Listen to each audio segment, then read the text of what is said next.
Saya daripada Selangor, Kuala Langat akan menyampaikan sajak yang bertajuk Disapa Lailatul Qadar, nukilan Zahrizal Amir.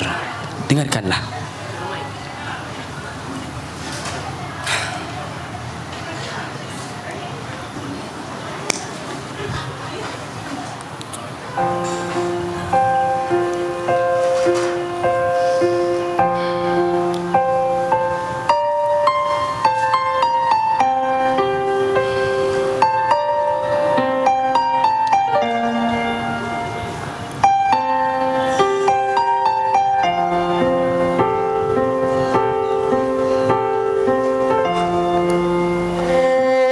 Malam ke-27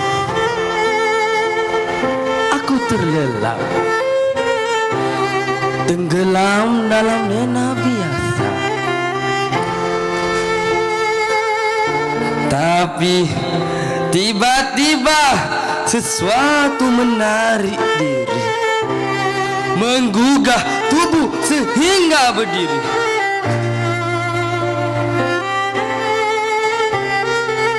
Bukan mimpi, bukan gangguan, tiada himpitan di dada, tiada sesak di dada.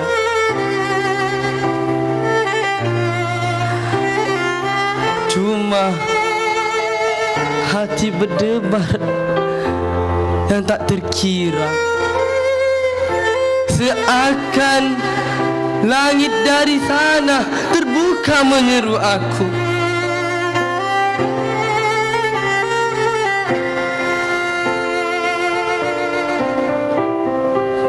Aku turun dari rumah berlayan-layan,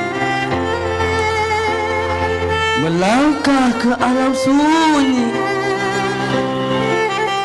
Alam bagai sejenak diam sementara.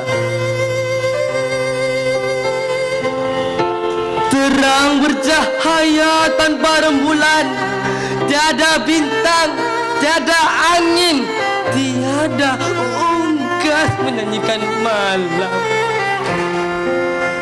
Hanya hening yang merayap ke jiwa,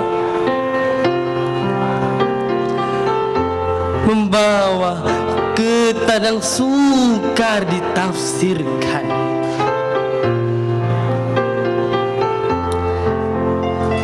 Inikah saat malam 1000 rahmat? Inikah saat yang dijanjikan Tuhan? Lemah lunglai tubuhku menggigil, tapi manis sekali dalam keinsafan. Aku pulang ke rumah dalam sendu. Aku bersujud, berzikir memohon ampun. Kalau Nabi pun menggementar bertemu Jibril, siapalah aku di hadapannya? Allah, Allah.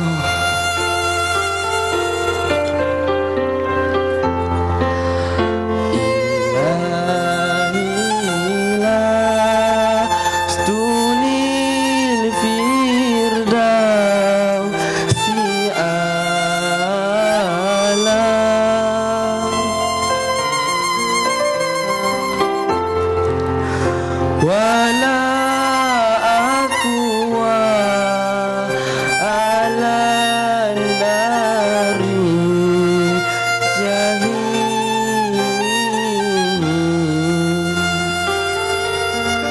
Sekian, terima kasih.